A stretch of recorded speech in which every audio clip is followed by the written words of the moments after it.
Alright, so the two components to puddle skip is first building up speed with 2 grenades, and then ramping off a specific slope. So to build up speed, you prime a grenade as soon as possible. I slide, you can also just run backwards if you want to do it, just to give yourself that initial speed from running backwards. And then you boost yourself twice with the grenade, turn around.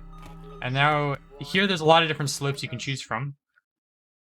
They all have their pros and cons. My personal favorite is this one right here.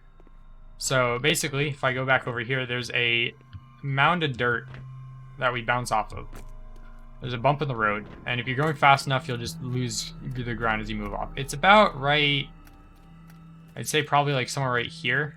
It's, for the most part, invisible, but the way you line it up is as you move, you go along this rail, and then stop jumping a little bit in advance so you don't miss it, because like if you jump here, you're probably gonna, if you jump here while going very fast, you're probably gonna be in the air while moving over that slope.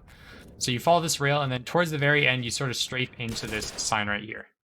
So if I try and demonstrate that again. So there I jumped a little bit. I almost missed it with a jump, but you sort of get the idea there. Follow the rail, and then strafe into the sign.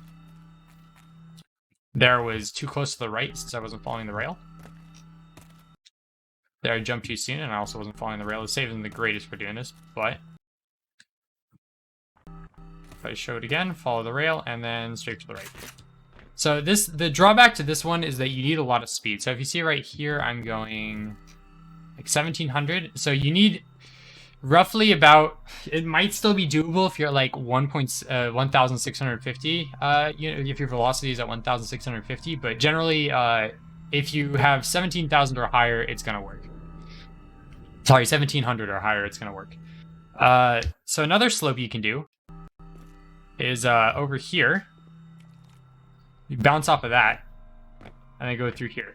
That slope there is arguably the fastest because you can keep your speed after the slope and carry it on into the pipe. And so the way this works is as you approach this slope right here, you generally want to be, for the most part, leaning against the wall. And then right before you hit the slope, you want to jump.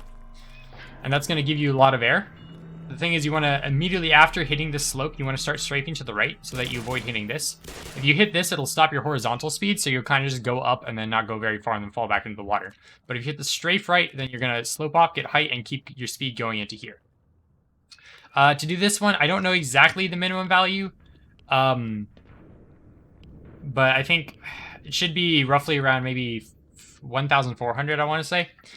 This one is a little bit more difficult in the fact that you have to do a lot even after hitting the slope to make sure you hit the pipe.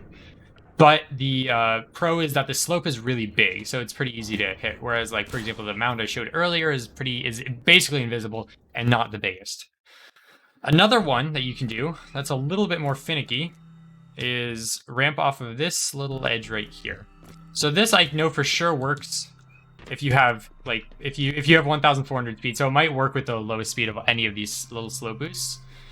But the drawback is the slope that you have to hit is tiny, and you have to hit it in a very specific way. So right as you get to it, you have to strafe slightly to the right. You want to strafe into it. If I hit it straight on, it's like too high. Yeah, so if you hit the edge of it, it'll give you a lot of height. But if you hit it straight on like this, it just kind of bounces you up because it's a little bit too steep.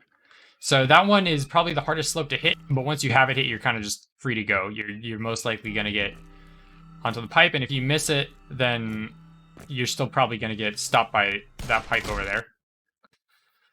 The last option is to just ride off here and then hit that slope. This one I have a lot less experience with it, but it could potentially be easier than the other ones. Accidentally threw a grenade. So that's generally what that looks like. I don't know exactly what the min speed is. I'd imagine it's roughly the same as for doing that slope right there. And it's generally the same concept. Potentially easier to hit. One thing to note is that you have to move off the rail at the edge, because if you go in the middle, well, if you're going really fast and you go over the middle, sometimes you'll just, I'm not jumping at all, I'm just like sliding down the slope. If you're going too fast, or you're not in the middle, you might just like overshoot like that and just completely miss the slope. That's all the options I know of. There's a good chance there's a lot of weird slopes and the bumps on the ground that you could potentially ramp off of, and there's a lot of stuff going on over here. So honestly, if none of these setups work for you, then maybe mess around a little bit. You might find one that's better. But that's the gist of what we know how to do with Puddle Skip for now.